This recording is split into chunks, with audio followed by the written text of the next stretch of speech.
যখন থেকে নবী সাল্লাল্লাহু আলাইহি ওয়াসাল্লাম নবী হয়েছেন তখন থেকেই শেষ জামানা শুরু হয়ে গেছে। এটা এমন নয় যে তার ইন্তেকালের 1444 বছর পরে এই চেয়ারে বসে আমি আপনাদেরকে শেষ জামানা বোঝাচ্ছি, বিষয়টা এমন। নবী সাল্লাল্লাহু আলাইহি ওয়াসাল্লাম এক হাদিসে বলেছেন তার ইন্তেকালের সাথে সাথেই কিয়ামতের সাইন শুরু হয়ে গেছে। তিনি নবী হয়েছেন সাথে সাথেই কিয়ামতের সাইন শুরু হয়ে গেছে। সর্বশেষ কিতাব চলে আসছে, কিয়ামত শুরু হয়ে গেছে, সাইন শুরু হয়ে গেছে। চাঁদ দ্বিখণ্ডিত হয়ে গেছে, কিয়ামতের সাইন শুরু হয়ে গেছে। এটা নতুন করে 1444 বছর পরে বলার কিছু নাই। কিন্তু আপনার কাছে মনে হচ্ছে এই ব্যাখ্যাটা সত্য হতে পারে, কিন্তু আপনি এখানে ইস্তেহাদের দরজা আপনার খোলা আছে যদি আপনি মুস্তাহিদ হয়ে থাকেন। যদি মুস্তাহিদ না হয় তাহলে আমার দরজা বন্ধ। তো যখন থেকে নবী সাল্লাল্লাহু আলাইহি ওয়াসাল্লাম এসেছেন আর ইন্তেকাল হয়েছে, চন্দ্র দ্বিখণ্ডিত হয়েছে, শেষ কিতাব নাজিল হয়ে গেছে, তখন থেকেই আমরা শেষ জামানায় ঢুকে গেছি। এটা যে শেষ জামানা এটা বোঝার জন্য আপনাকে পিএইচডি করারও দরকার নাই। শুধু বাইরে গিয়ে হাঁটাহাঁটি করবেন, আপনি নিজের বাইরের চোখ দিয়ে দেখতে পারবেন। এমন কোনো জামানা বিশ্ব দেখে নাই যে জামানায় মেয়েরা ছেলেদের পোশাক পরে ঘুরত আর ছেলেরা মেয়েদের পোশাক পরে ঘুরত। এমন কোনো জামানা আমরা দেখি নাই যেখানে নগ্ন পদের রাখাল শ্রেণীর মানুষেরা অট্টালিকা নির্মাণের প্রতিযোগিতা করত, আমরা দেখি নাই। আপনি হিস্ট্রি ঘাটেন, যত ইচ্ছে ইতিহাস ঘাটেন, লাস্ট 100 বছরেই আপনি এগুলো পাবেন, এর আগেই পাবেন না। সর্বোচ্চ আপনি ফরাসি বিপ্লব পর্যন্ত যেতে পারবেন, ফরাসি বিপ্লবের পর থেকে আপনি এগুলো দেখতে পারবেন, তার আগে আপনি পাবেন হাইলি কনস্ট্রাক্টেড বিল্ডিংস এর প্রতিযোগিতা। হাদিসে জিবরিল নামে একটা হাদিস আছে, যে হাদিসটা নবী সাল্লাল্লাহু আলাইহি ওয়াসাল্লামের জীবনের শেষ দিকের হাদিস। এবং নবী সাল্লাল্লাহু আলাইহি ওয়াসাল্লামকে এখানে জিবরাইল আলাইহিস সালাম সরাসরি মানুষের রূপ ধরে এসে সামনে বসে হাঁটুর সাথে হাঁটু লাগিয়ে হাত দুটো পায়ের উপর রেখে 4টা প্রশ্ন করেছে। ইসলাম কাকে বলে, ঈমান কাকে বলে, ইহসান কাকে বলে, কিয়ামত কবে হবে। নবীজির শেষটা আমাদের টপিক, এই জন্য শেষটা দিয়ে কথা বলছি, ওইদিকে যাচ্ছি না, ওটা অনেক লম্বা আলোচনা। নবীজি বলেছেন মাল মাসউলু আনহা বিআ'লামা মিনাস সাইল, কিয়ামত কবে হবে এই বিষয়ে প্রশ্নকারী উত্তরদাতা দুজনের জ্ঞানী সমান, কেউ কারো চেয়ে বেশি জানে না। মানে আল্লাহ পাক ছাড়া কেউই জানে না এক্স্যাক্টলি কোন দিনে কিয়ামত হবে। এই পর্যন্ত যখন তিনি বলেছেন, জিবরাইল আলাইহিস সালাম থেমে যান নাই, তিনি বলেছেন ফাখবিরনি আন আমারাতিহা, তাহলে আমাকে কিছু আলামত তো বলে দেন। তখন নবী সাল্লাল্লাহু আলাইহি ওয়াসাল্লাম মাত্র 2টা আলামত বলেছেন, মাত্র 2টা।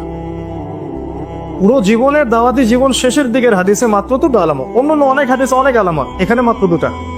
এক হচ্ছে দাসী তার মনিবকে জন্ম দিবেন, তালিদ আলামাতু রাব্বাতুহা, দাসী তার মনিবকে জন্ম দিবে। দাসী আসলে মনিবকে জন্ম দেয় না, একজন দাসী কি তার মনিবকে জন্ম দিতে পারে কিনা? ওলামায়ে কেরাম ব্যাখ্যা করেছেন এখানে সত্য মিথ্যা, ন্যায় অন্যায়, হক বাতিলের মানদণ্ডটা উল্টে যাও, মানে পৃথিবী উল্টে ঘুরবে। হালাল হবে হারাম, হারাম হবে হালাল, ন্যায় হবে অন্যায়, অন্যায় ন্যায়, সঠিক বেঠিক হয়ে যাবে, বেঠিক সঠিক হয়ে যাবে। হ্যাঁ, বাতিলকে আবার হক মনে করবে, হককে বাতিল মনে করবে, জালেমকে নোবেল পুরস্কার দেবে, মাজলুমকে পিঠায় মারবে, উল্টায় যাবে। পুরো বিশ্বটাই প্রেক্ষাপটে উল্টায় যাবে, উল্টায় নাই। যদি এরপরেও বুঝতে না পারেন তাহলে সূরা কাহাফ পড়ে, চোখের অন্ধত্ব দূর হবে ইনশাআল্লাহ। আর এই চোখ বলতে আমি মনের চোখ বুঝাচ্ছি, বাইরের চোখ দিয়ে তো আমরা সবাই দেখি। বাইরের চোখ দিয়ে আবু জেহেলও যা দেখেছে, আলী ইবনে আবি তালেবও তাই দেখেছে। তাহলে আলী ইবনে আবি তালেব কেন লা ইলাহা ইল্লাল্লাহ পরে মুসলমান হলেন, আবু জেহেল কেন হলো? আবু জেহেলের কোন চোখটা অন্ধ ছিল? আবু জেহেলকে বলা হতো আবুল হাকাম, জ্ঞানের পিতা। জ্ঞানের পিতা হওয়ার সত্ত্বেও সে কেন চিনতে পারলো না? ভিতরের অন্ধত্বের কারণ। এখানে বলেছেন আনতালিদ আলামাতু রাব্বাতুহা, দাসী তার মনিবকে জন্ম দিবে। অনেক ওলামায়ে কেরাম ব্যাখ্যা করেছেন পিতামাতার সাথে দাস দাসীর মতো আচরণ করা হবে, ঠিক আছে, নিলাম ব্যাখ্যা। আর এখনকার যুগে আমরা দেখি সত্যি সত্যি দাসী মনিবকে জন্ম দিচ্ছে। একটু আগে বললাম দিতে পারে না, এখন দিচ্ছে। কিভাবে? বড় বড় উন্নয়নশীল কান্ট্রিগুলো দুর্বল রাষ্ট্র থেকে মেয়েদেরকে হায়ার করছে। ওদের তো ফ্যামিলিস্ট রেভলিউশন, ওখানে মেয়ের সন্তান জন্ম দেওয়ার সময় নাই। এখান থেকে গর্ভ ভাড়া করা হয়, ওখানে স্পার্ম ইনজেক্ট করা হয়, 9 মাস সেটাকে লালন পালন করে ওই মেয়ে বাচ্চা জন্ম দিয়ে চলে যায়, ডলার দিয়ে তাকে ছেড়ে দেওয়া। এখন এর গর্ভে যে সন্তানটা জন্ম হলো এটা হলো মনিবের সন্তান, আর এই মেয়েটা এখানে দাসী। ব্যাপারটা বুঝতে পারছেন? এই ব্যাখ্যাটা ওর কিতাবে নাই, আমরা এখনকার ওয়ার্ল্ড অ্যাফেয়ার্স থেকে পাচ্ছি। ওইদিকে আমি যাচ্ছি না, আমি আমার মতো করে বোঝানোর চেষ্টা করছি যে এখানে সত্য মিথ্যা ন্যায় অন্যায়ের মানদণ্ডটা কি হবে, উল্টা যাবে। সেটাকে হয়নি এই জামানায়। আরেকটা হচ্ছে أن ترى الحفاة العراة العالة رياء الشاي يتطاولون في البنيان। যখন আপনি দেখবেন যে সমাজের সবচেয়ে নিম্ন শ্রেণীর খালি পায়ের, খালি গায়ের, মানে নগ্ন দেহ নগ্ন পা এবং রাখাল শ্রেণীর মানুষ, রিয়া আশাই ইয়াতাতাওয়ালুনা ফিল বুনিয়ান। যে কোনো মাদ্রাসায় গিয়ে ওলামায়ে কেরাম থেকে জিজ্ঞাসা করেন ইয়াতাতাওয়ালুনা মানে কি। ইয়াতাতাওয়ালুনা মানে শুধু বিল্ডিং বানানো না, বিল্ডিং বানানোর প্রতিযোগিতা কর। আপনার 10 তো আমার 12, আপনার 15 আমার 20, আপনার 50 আমার 60, মালয়েশিয়া একটা 95 একটা 97, ওই টুইন টাওয়ার এত তো আমারটা এত। আরবের কান্ট্রিগুলো যার আগে যে তেল ছিল না, যখন তেল যখন পাওয়া যায় না, মাটির নিচে ছিল, বেদুইনের মতো জীবনযাপন, জাস্ট লাইক বেদুইন। এখন দেখবেন যে কাবা ঘরের চাইতেও টকটা উঁচু হয়ে গেছে। কাবা যেন ওখানে নিজের উচ্চতায়, কাবার উচ্চতা ম্লান হয়ে যাচ্ছে অন্য বিল্ডিং এর উচ্চতার কাছে। তাই হচ্ছে না বিষয়টা? এটা ছিল নাকি আগে? এগুলো ছাড়াও অসংখ্য, আপনি এই জামানায় যখন বাইরে বের হবেন এই মেয়েদেরকে দেখতে পারবেন, সুদ ঘরে ঘরে দেখতে পারবেন, জিনা ডোর টু ডোর দেখতে পারবেন, মুসলিমদের উপর নির্মম নির্যাতন এটা ঘরে ঘরে দেখতে পারবে, অধঃপতন, মুসলিমদের নৈতিক অধঃপতন। এমন হাদিস আসছে যে মসজিদে মানুষ নামাজ করবে, একজনও ইমানদার থাকবে না, এমন যুগ আসবে। প্রকৃত ইমানদারের কথা বলা হচ্ছে যে চতুর্দিক থেকে কাফের মুশরিকরা তোমাদেরকে ঘিরে ধরবে, দস্তরখানায় যেভাবে খেতে বসো তোমরা, এইভাবে তোমাদেরকে গোগ্রাসে খেয়ে ফেলবে। সাহাবীরা প্রশ্ন করছেন, আমরা কি তখন সংখ্যায় খুব কম হব? নবী বলছেন, না, তোমরা সংখ্যায় হবে একদম সমুদ্রের ফেরার মতো, কিন্তু দুনিয়ার মোহাম্মত আর আল্লাহ রাস্তায় জান দেওয়ার ভয় তোমাদেরকে পেয়ে বসবে। হয় নাই? এটা নিয়ে আলোচনা করলে অনেক সময় যাবে, অনেক লেকচার আছে, বইপত্র এখন বের হয়েছে, পড়াশোনা করবেন এবং মিলানোর চেষ্টা করবেন যে আসলে আপনি কোন যুগে বসবাস করছেন। তো সভ্যতার শুরু থেকে যে জায়গাটা সবচেয়ে বেশি ইম্পর্টেন্ট, ওই জায়গাকে কেন্দ্র করেই সভ্যতা শেষ হবে। সভ্যতার শুরু থেকে ইম্পর্টেন্ট কেন, ওইটা একটা বিষয়ে আলোচনা করছি। আর সভ্যতা কিভাবে শেষ হবে সেটাও একটা আলোচনা। সভ্যতা শেষ হবে ওই জায়গা থেকে, আগেটা শোনেন। এবং 46 দিন বিশ্ব শাসন করবে। নবীজি বলছেন তার প্রথম দিনটা হচ্ছে 1 বছরের সমান, দ্বিতীয় দিনটা হচ্ছে 1 মাসের সমান, তৃতীয় দিনটা হচ্ছে 1 সপ্তাহের সমান, বাকি দিনগুলো তোমাদের দিনের মতোই। ভাবতে হবে না কিভাবে একদিন 1 বছরের সমান হতে পারে? যদি সত্যি সত্যি বাহ্যিকভাবে 1 বছরের সমান হয়, তার মানে কি? তার মানে পৃথিবীর গতি কি কমে যাবে না থেমে যাবে? কিছু একটা তো হবে তাহলে। আর যদি রূপক কোন অর্থ থাকে তাহলে সেই ব্যাখ্যাই বা কি, সেটাও তো ভাবতে হবে। আমরা তো ভাবনা চিন্তা বাদ দিয়ে দিছি সেই 400-500 বছর আগ থেকে। আল্লামা ইকবাল বলেছেন, এই মুসলিম জাতি ক্রিটিক্যাল থিঙ্কিংস, মানে কি বলবো এটাকে, গবেষণামূলক চিন্তাধারা, গবেষণামূলক চিন্তা চেতনা, এই পুরো জাতি সামষ্টিকভাবে 400 বছর আগেই ছেড়ে দিয়েছে। আমাদের ভাবনার সময় নাই। এটা ভাবনার সময় নাই কেন? কারণ আমাদের মাথায় কিছু পেরেশানি আছে, খাবারের, চাকরির, ব্যবসার ইত্যাদি। আর যতটুকু সময় বাকি ছিল ওইটা তো মোবাইল ফোন খেয়ে নিচ্ছে, বাকিটা তো ফোন খেয়ে ফেলতেছে। তো দাঁড়ায় যে একটু চিন্তা করবে যে আসলে কি হচ্ছে, কেন হচ্ছে, কোথায় ছিলাম, কোথায় আছি, কোথায় যাচ্ছি, চিন্তার সময় নেই। আর ঢাকার মতো সিটিতে আমরা যারা থাকি, সেখানে তো দেখা যায় ফ্লাইওভার উঠলে যে মানুষের দৌড়ঝাঁপ, চিন্তার সময় নেই, সুযোগ নেই। প্যালেস্টাইন ইস্যু নিয়ে আপনি চিন্তা করবেন, আপনাকে তো বিশ্বকাপ দিয়ে ধরিয়ে দেওয়া হয়েছে। আপনি দেখবেন কে কত সেঞ্চুরি আগায়, ওইদিকে যে সেঞ্চুরি বাচ্চাদেরকে মেরে ফেলা হচ্ছে, এরকম তো খবর নেই আপনার। এ সেঞ্চুরি হাগাইল, এটার খবর আছে। আর মিডিয়াগুলো তো মাশাআল্লাহ তাদেরই, এগুলো তো ঢালাওভাবে প্রচার করা হচ্ছে। এই মানুষ দেখতে না চাইলেও দেখানো হচ্ছে, দেখবি না মানে দেখতে পাবে, ভাবটা এরকম। আর এই আড়ালে যে কত মুসলিম ওখানে মারা যাচ্ছে ঠিক নাই। আর আমরা তো ইস্যু পাগল জাতি, আবেগী এবং ইস্যু পাগল। আর কিছু ইস্যু বাজ আছে আমাদের সমাজে, এরা তো ইচ্ছা করে ইস্যু রাইজ করায়। আপনাকে একটা ইস্যু ধরাই দিবে যাতে মূল বিষয়টা থেকে আপনি সরে যান। মূল একটা বিষয় আছে গোড়ার, ওইটা থেকে সরে গিয়ে শাখা পোশাকারে আপনাকে ব্যস্ত করে রাখে। ঠিক আছে, এর পিছনে কাজ করে কিছু ইস্যু বাস্তবের মানুষ এবং কিছু মিডিয়াও এখানে দায়ী আছে, তাদের দরকার ভিউজ। এখন দেখেন ওই 6, 7, 8, 9 ওই তারিখগুলোতে যেভাবে আলোচনা হচ্ছিল এই ইস্যুটা নিয়ে, আস্তে আস্তে যেন ওটা ইজি হয়ে গেল, নর্মাল হয়ে। এখন এটার সংখ্যা আজকে কত? আজকে 6,000 মারা গেছে। কালকে কত হয়েছিল? কালকে 5,500। আগামীকাল দেখবেন আজকে 6,300 আমাদের ভাইদেরকে মেরে ফেলছে, বাচ্চাগুলোকে মেরে ফেলছে এই পর্যন্ত। এবার অনেকে বলতে পারেন যে এখানে বলেই বা কি হবে, আমি তো জানি বলে কিছু হবে না, বা ওই পরিসরে আমি কিছু করতে পারবো না, কিন্তু সচেতনতা তো তৈরি করতে হবে আমাদের। আমরা তো জানি না কিয়ামত কবে হবে, তাই বলে কি আমরা আমাদের জীবনে প্রিপারেশন নিব না? এরা হচ্ছে নেগেটিভ মাইন্ডসেটের মানুষ, এটা হচ্ছে মনস্তাত্ত্বিকভাবে পরাজিত, বুদ্ধিবৃত্তিক পরাজয় বলি আমরা এটাকে, বুদ্ধিবৃত্তিক পরাজয়। আগেই সারেন্ডার করে ফেলে যে আমার তো কিছু করার নাই। আর মাশাআল্লাহ পৃথিবীর বুদ্ধিজীবীদের একটা বড় অংশ আমাদের দেশেই জন্ম হয়েছে মাশাআল্লাহ। সে সশরীরে না আসলেও তার ফলোয়ার্স যারা, তারা কিন্তু অলরেডি রাষ্ট্র কায়েম করেছে, বিশ্বের বড় বড় সেকশন নিয়ন্ত্রণ করছে এবং ঐক্যবদ্ধ হয়েছে, জেরুজালেমকে রাজধানীও ঘোষণা করে ফেলেছে। এবার কি মিলাতে পারছেন কথা যে কোন দিকে আমি ফোকাস করছি? এবার আসেন, তাদের সাথে লড়াই করার ক্ষমতা সবার থাকবে না, এটাও সত্য। কারণ দাজ্জাল যখন আসবে সে তাদেরকে নিয়ে বিশ্বের 40 দিন পুরো ম্যাসাকার করবে, পুরো বিশ্বটাকে 40 দিন সে শাসন করবে, যার প্রথম দিনটা হবে 1 বছরের সমান। কত বছর? কিভাবে হবে আল্লাহ জানেন, আমি ব্যাখ্যা করতে পারবো না। দ্বিতীয় দিন হচ্ছে 1 মাসের সমান, তৃতীয় দিন 1 সপ্তাহের সমান, তারপরের দিনগুলো আমাদের দিনের মতোই। কথা বুঝতে পারছেন? সে কি করবে? সে নিজেকে খোদা দাবি করবে, সে বলবে সেই খোদা আল্লাহ, এবং তার 1 হাতে জান্নাত 1 হাতে জাহান্নাম থাকবে। এই যে 1 হাতে জান্নাত মানে কি সত্যিকারের জান্নাত? ওই যে 2 2 4 যারা মিলায় বলবে হ্যাঁ সত্যিকারের জান্নাত। দাজ্জাল একটা বাহন থাকবে, গাধা বলা হয়েছে, যার বিশাল ডানা থাকবে, যে ডানার নিচে বহু মানুষ আশ্রয় নিতে পারবে, এবং সেই ডানাতে সে আকাশে চড়ে বেড়াবে। আকাশে উড়ে এমন কোন গাধা আছে নাকি? আছে?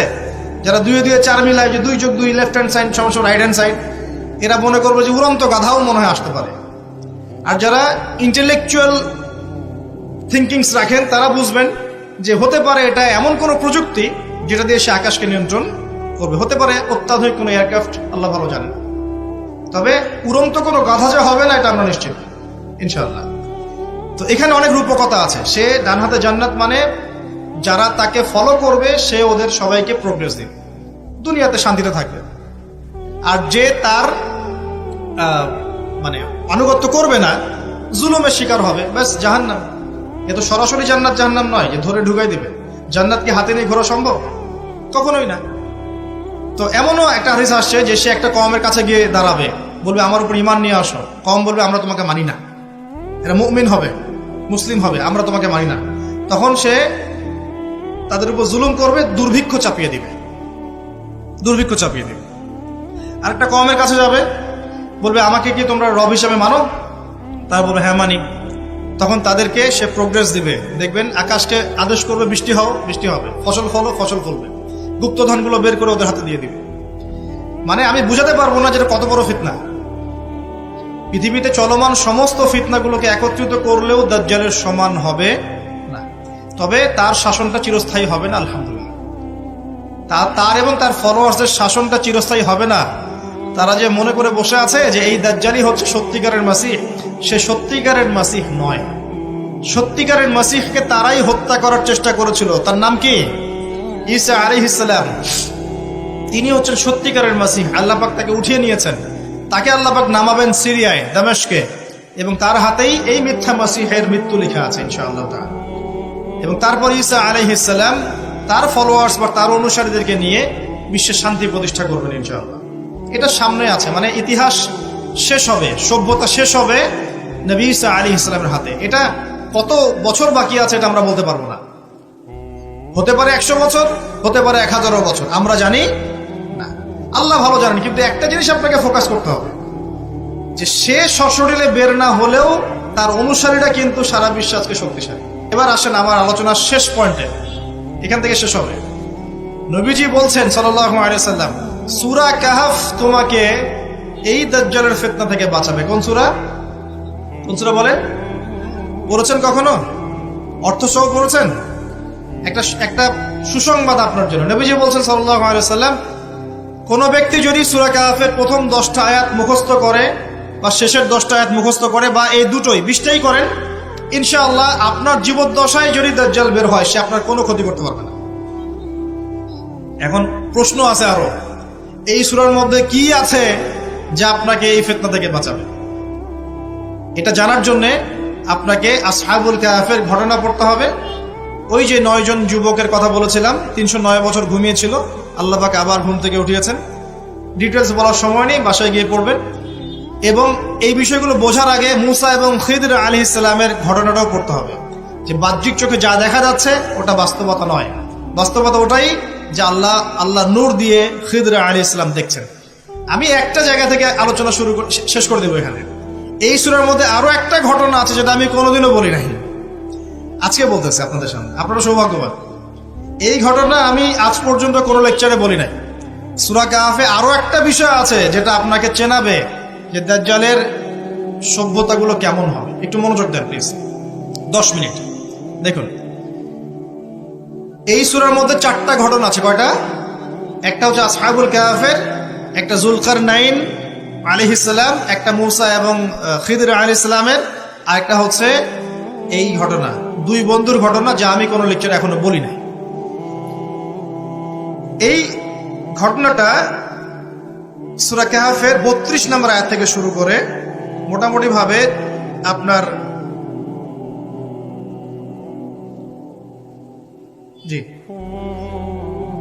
32 থেকে শুরু করে মোটামুটি 46, 47, 48 এরকম পর্যন্ত বড় একটা ঘটনা আছে। আমি খুব শর্ট করে বলছি। আল্লাহ পাক এই সূরার মধ্যে একটা বিস্ময়কর ঘটনা বলছে। 2 বন্ধুর, কয়জন বন্ধু? এক বন্ধু প্রচন্ড ধনী, এমন ধনী যে আল্লাহ পাক তাকে বড় বড় বাগান দিয়েছেন, খেজুরের, আঙ্গুরের, হ্যাঁ, বিশাল বিশাল বাগান। এবং তার মধ্য দিয়ে নদী চলছে। নদী, একটা নদী চলে যাচ্ছে ভিতর দিয়ে, 2 পাশে বাগান। তাহলে কত বড় প্রপার্টি চিন্তা করেন, একটু চিন্তা করেন। আমরা তো বিঘা আর এই যে শতকের হিসাব করি না। আল্লাহ বলছেন যে 2টো বিশাল জান্নাত দিয়েছিলাম তাকে, মানে বাগান দিয়েছিলাম, ফলের বাগান, মাঝখান দিয়ে নদী প্রবাহিত হচ্ছে। এবং প্রত্যেক বছর 2 বার করে এই জায়গায় ফসল ফলতো, প্রচুর ফসল হতো। তো এত ধন সম্পদ পাওয়ার পরে এই বন্ধু, মানে এই ব্যক্তি, তার এক গরিব বন্ধুকে নিয়ে এই বাগানে ঢুকেছে। ঢুকে হাঁটাহাঁটি করছে, গল্পগুজব করছে। গল্পগুজব করার এক পর্যায়ে গিয়ে এই ধনী বন্ধু বলে ফেলছে। কি বলছে? সে বলছে যে আনা আকসারু মিনকা মালা ওয়া আ'আসু নাফারা।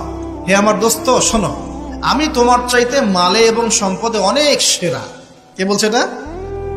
এই ধনী বন্ধু। আমরা কি এরকম কথা বলি না? এই ধনী বন্ধু হচ্ছে বস্তুবাদী মানুষ, মানে বাড়ি গাড়ি, টাকা কড়ি, স্ট্যাটাস, এটাই তার কাছে সবকিছু। বুঝতে পারছেন কথা? সে তার বন্ধুকে বলছে তুমি তো গরিব, আমি তোমার চেয়ে অনেক সেরা টাকায়, পয়সায়, ধন দৌলতে। এমন মানসিকতা আমাদের মধ্যে আছে না অনেকের? আচ্ছা, এবার সে আরো বলছে যে ওয়াদাখালা জান্নাতাহু ওয়া হুয়া যালিমুন লিনাফসি। সে তার জান্নাতে প্রবেশ করলো, তার নফসের উপর সে জুলুমও করে বসলো। কিভাবে জুলুম করলো? এভাবে সে বলছে ক্বালা মা আযুন্নু আন তাবিদা হাদিহি আবাদা। কে বলছে এটা? এই ধনী বন্ধু। সে বলছে, হে আমার গরিব বন্ধু শোনো, আমি মনে করি না, আমি বিশ্বাসই করি না, আমি মনে করি না যে আমার এই প্রপার্টি কখনো ধ্বংস হয়ে যাবে। আমি এটা বিশ্বাস করি না। বুঝতে পারছেন? ওই যে আমি পরকালে বিশ্বাস করি না, কিয়ামতে বিশ্বাস করি না, আখিরাতে বিশ্বাস করি না। কোন সভ্যতা বলেন? আচ্ছা, সে বলছে যে মা আযুন্নু আন তাবিদা হাদিহি আবাদা। আমি বিশ্বাস করি না, আমি মনে করি না যে এই প্রপার্টি কখনো ধ্বংস হতে পারে। ওয়া মা আযুন্নু সাআতা কায়িমা। আর আমি এটাও মনে করি না যে কিয়ামত কখনো হবে। বুঝতে পারলেন কথা? আমি এটাও বিশ্বাস করি না যে কিয়ামত কখনো হবে। তার মানে, জি শেষ করছি আমি, তার মানে কি এই বন্ধুটা বস্তুবাদী না? সে পরকালে বিশ্বাস করে না, কিয়ামতে বিশ্বাস করে না। সে তার ধন সম্পত্তির মোহে এত আসক্ত হয়ে গেছে যে সে মনে করে যে এটা কখনো আমার থেকে যাবে না। এমন চিন্তা আমাদের মধ্যে আছে না? এই চিন্তাটাকে আধুনিক পরিভাষায় বলা হয় মেটেরিয়ালিজম। কি বলা হয়? মানে বস্তুবাদ। মানে কি? বস্তুবাদ মানে ভোগবিলাস, বাড়ি গাড়ি, টাকা পয়সা, মত্ত থাকা, পরকাল বলে কিছু না, এই যে ম্যাটেরিয়ালিজম। এখন এই বন্ধুটা বলছে, গরিব বন্ধু, একটু মনোযোগ দেন প্লিজ। এই বন্ধুটা বলছেন, গরিব বন্ধু যে ক্বালা লাহু সাহিবুহু ওয়া ইউহাওয়ারু, গরিব বন্ধুটা তাকে বলছে আকাফারতা বিল্লাযী খালাকাকা মিন তুরাব, হে আমার ধনী বন্ধু, তুমি কি সেই সত্তার সাথে কুফরি করছো যে তোমাকে মাটি থেকে সৃষ্টি করেছে? সুম্মা মিন নুতফা, এরপর তোমাকে মায়ের গর্ভে নুতফা আকারে রেখেছিলেন। সুম্মা সাওয়াকা রাজুলা, এরপর তোমাকে এই পুরুষের আকৃতি দিয়েছেন। তুমি কি সেই সত্তা আল্লাহকে অস্বীকার করছো? মানে কিয়ামতকে অস্বীকার করার মধ্য দিয়ে তুমি আল্লাহকে অস্বীকার করছো কি? ওয়ালাউলা ইয দাখালতা জান্নাতুক, তুমি যখন তোমার জান্নাতে ঢুকলা তুমি এটা কেন বললা না যে লা কুওয়াতা ইল্লা বিল্লাহ, মাশাআল্লাহ, লা কুওয়াতা ইল্লা বিল্লাহ, মাশাআল্লাহ, আল্লাহ পাক কি চমৎকার জান্নাত আমাকে দিয়েছেন, লা কুওয়াতা ইল্লা বিল্লাহ, আল্লাহ ছাড়া কোনো শক্তি সামর্থ্য নাই, এমনটা কেন বললে না? এমনটা না বলে কেন এইটা বললা যে ওয়া মা আযুন্নু সাআতা কায়িমা, আমি বিশ্বাস করি না যে কখনো কিয়ামত হবে, আমি বিশ্বাস করি না যে এটা কখনো ধ্বংস হবে, এমনটা কেন বললা? তুমি কেন কুফরি করলা? এরপর যেটা হয়েছে, আল্লাহ রাব্বুল আলামিন এই যে বন্ধু, গরিব বন্ধু, তাকে দুনিয়া এবং আখিরাতে বিশাল নেয়ামত দিয়ে দিয়েছেন, আর এই ধনী বন্ধুর জান্নাতটাকে আল্লাহ পাক এক রাতের মধ্যে ধ্বংস করে রেখে দিয়েছে। এক রাতের মধ্যে পুরো জান্নাতকে ধ্বংস। পরের দিন সকালে সে এসে দেখে যে এটা কোন জায়গায় আসলাম, তা আমার বাগান বাগিচা বলে মনে হচ্ছে না। সে হাত কসলাচ্ছিল এবং বলছিল, কোরআনে ভাবে বলছে, হাত কসলাচ্ছিল আর বলছিল যে হায় আমি যদি আমার রবের সাথে শিরিকটা না করতাম, হায় আমি যদি আমার রবের সাথে কুফরি না করতাম, তাহলে আজকে আমার এই অবস্থা হয়তো হতো না। এই ঘটনাটা ঠিক পরে আল্লাহ পাক বলছেন ওয়াদরিব লাহুম মাসালুল হায়াতিদ দুনিয়া, হে নবী মুহাম্মদ সাল্লাল্লাহু আলাইহি ওয়াসাল্লাম, তুমি এবার তোমার উম্মতের কাছে দুনিয়ার দৃষ্টান্তটা পেশ করো। দুনিয়ার দৃষ্টান্তটাও ঠিক এরকমই, এই ফসলের ক্ষেতের মতোই। প্রথমে বৃষ্টিপাত হয়, ফসল সবুজ হয়, মানুষ খুব পুলকিত হয়ে যায়, কি চমৎকার ফসল ফলেছে। এরপর সেই গাছগুলো হলুদ হয়ে যায়, তারপর সেগুলো খড়কুটা হয়, চুলায় চলে যায়। এই হয় না? এই গল্পটার সাথে, ঘটনার সাথে দুনিয়ার জীবনে মিল আছে না? এটা কোন সূরায় আছে? কাহফে। আর এই সূরা আপনাকে দাজ্জাল থেকে বাঁচাবে না? এখানে আপনার হেদায়েত শোনেন। দাজ্জাল এবং তার অনুসারীরা এবং ওই সমসাময়িক ফিতনাময় যুগে বেশিরভাগ মানুষ বস্তুবাদী হয়ে যাবে, হয়ে যায় নাই? এবং বেশিরভাগ মানুষ এই দুনিয়ার ধন সম্পদ চাকচিক্যের মোহে পড়ে যাবে, পড়ে নাই? পড়েছে কি না? পড়েছে। এবং শুধু তাই নয়, তারা পরকালীন কনসেপ্টগুলোকে অস্বীকার করা শুরু করবে। ওই যে বললাম, আল্লাহ, ফেরেশতা, মালায়েকা, আখিরাত এগুলো কিছু বিশ্বাস করবে না, মানুষকে ধর্মহীনতার দিকে নিয়ে যাবে। এটা নিয়ে যাচ্ছে না? এই তিনটা জিনিস খুব চলছে সমাজে এখন। একটা হচ্ছে এলিমিনেশন, মানে আল্লাহর কনসেপ্টটাকে বাদ দিয়ে দেওয়া। একটা হচ্ছে মেটারিয়ালিজম, মানে বস্তুবাদিতা। একটা হচ্ছে চ্যালেঞ্জ এগেইনস্ট রিলিজন, ধর্মের এগেইনস্টে চ্যালেঞ্জ করা। এগুলো চলছে না এখন? দেখুন, দাজ্জালের সভ্যতায় এগুলো হবে। এর সাথে আপনার বর্তমান সময়ের মিল কোথায়? মিল হচ্ছে, দেখুন, এই বিউটি কন্টেস্ট বলেন, আপনার ওয়ার্ল্ড কাপ বলেন, আপনার এই ইভেন্টসগুলো বলেন, ফ্যাশন শোজগুলোর কথাই বলেন, অপসংস্কৃতির কথাই বলেন, পর্নোগ্রাফির কথাই বলেন, এই মাদকের ভয়াল খাবার কথা বলেন, যে কোনো দিকে তাকান, এগুলোর প্রত্যেকটার উদ্দেশ্য দুনিয়া নয় কি? শুধু দুনিয়া না, পরকালীন কোনো স্বার্থ আছে? এগুলো করে পরকালে একটা নেকি হবে, কেউ দলিল দিতে পারবে কোরআন শোনা থেকে? তার মানে এই সমাজটা, এই সভ্যতা কি করেছে? দাজ্জালীয় আদলে পুরো সভ্যতাকে গড়েছে এবং বস্তুবাদীদের দিকে মানুষকে প্রবৃদ্ধ করেছে। শুধু তাই নয়, যেগুলোর পরকালীন কোনো স্বার্থ নাই এই কাজগুলোকে প্রমোট করেছে এবং যুব সমাজ, মুসলিমদেরকে স্পেশালি এগুলোতে মত্ত করে রেখেছে, রাখে নাই? আল্লাহ পাক এখন বলছেন, জেনে রাখো, তোমরা জেনে রাখো, ইন্নামাল হায়াতুদ দুনিয়া লাইবুন ওয়া লাহু, এই দুনিয়ার জীবনটাই খেলতামাশা, প্রতারণা। ওয়া যিনাতুন ওয়া তাফাখুরুন বাইনাকুম ওয়া তাকাসুর, একে অপরের প্রাচুর্য, ধন সম্পদের প্রতিযোগিতা ছাড়া কিছু না। ওয়া মাল হায়াতুদ দুনিয়া ইল্লা মাতাউল গুরুর, এই দুনিয়ার জীবনটা প্রতারণা ছাড়া কিছু নয়। আলহাকুমুত তাকাসুর হাত্তা যুরতুমুল মাকাবির, তোমরা প্রাচুর্যের মোহে মোহাচ্ছন্ন হয়ে আছো যতক্ষণ পর্যন্ত না তোমরা কবরে শায়িত হচ্ছ। কাল্লা সাওফা তা'লামুন, অবশ্যই তোমরা জানতে পারবে, কোশ্চিন কালেও নয়, অবশ্যই তোমরা জানতে পারবে। কাল্লা লাতুসআলুনা ইয়াওমা ইযিন আনিন নাঈম, তোমাদেরকে কিয়ামতের দিনে নিয়ামতগুলো সম্পর্কে জিজ্ঞাসিত হতে হবে। সূরা কাহফেই এই হেদায়েতটা আছে। এই দুই বন্ধুর ঘটনা আপনাকে দেখাবে কিভাবে বস্তুবাদী সভ্যতা এবং আল্লাহ ভীরু সভ্যতার কনফ্লিক্ট হয়। সর্বশেষে আল্লাহর অনুগত সভ্যতার জয় হয়েছে, বস্তুবাদী সভ্যতাকে আল্লাহ পাক ধ্বংস করে দিয়েছেন না? দিয়েছেন। এবং এই ঘটনার পরেই দুনিয়ার জীবনের দৃষ্টান্ত দেওয়া হয়েছে, যে দুনিয়ার জীবনটাকে আল্লাহ পাক বলেছেন খেল তামাশা, প্রতারণা ছাড়া কিছুই নয়। হ্যাঁ, কেউ যদি বলে খেলাধুলার কোনো দলিল কোরআনে আছে কিনা, আমি বলবো হ্যাঁ আছে। আল্লাহ পাক বলেছেন ওয়ামা হাদিহিল হায়াতুদ দুনিয়া ইল্লা মাতাউল গুরুর ইলামু আন্নামাল হায়াতুদ দুনিয়া লাইবুন ওয়া লাহু। অতএব খেলাধুলার দলিল কোরআনে আছে। আল্লাহ পাক বলছেন দুনিয়ার জীবনটাই তোমাদের খেলাধুলার প্রতারণা, ধোঁকা। কি বুঝলেন? এই দুনিয়ার জীবনটাই হচ্ছে খেলাধুলা, প্রতারণা, মোহ এবং ধোঁকা, এবং তোমাদের পারস্পরিক চাকচিক্যের প্রতিযোগিতা ছাড়া কিচ্ছু নয়। এখন এই সভ্যতার দিকে তাকাবেন চোখ কান খোলা রেখে, যে যত রকম ফাহেসা কাজগুলো মিডিয়া দিয়ে প্রমোট করা হচ্ছে, এগুলোর মূল উদ্দেশ্য হচ্ছে দুনিয়া, এবং মুসলিম যুবকদেরকে এবং উম্মাকে তাদের মূল উদ্দেশ্য থেকে সরিয়ে দেওয়ার চেষ্টা করা।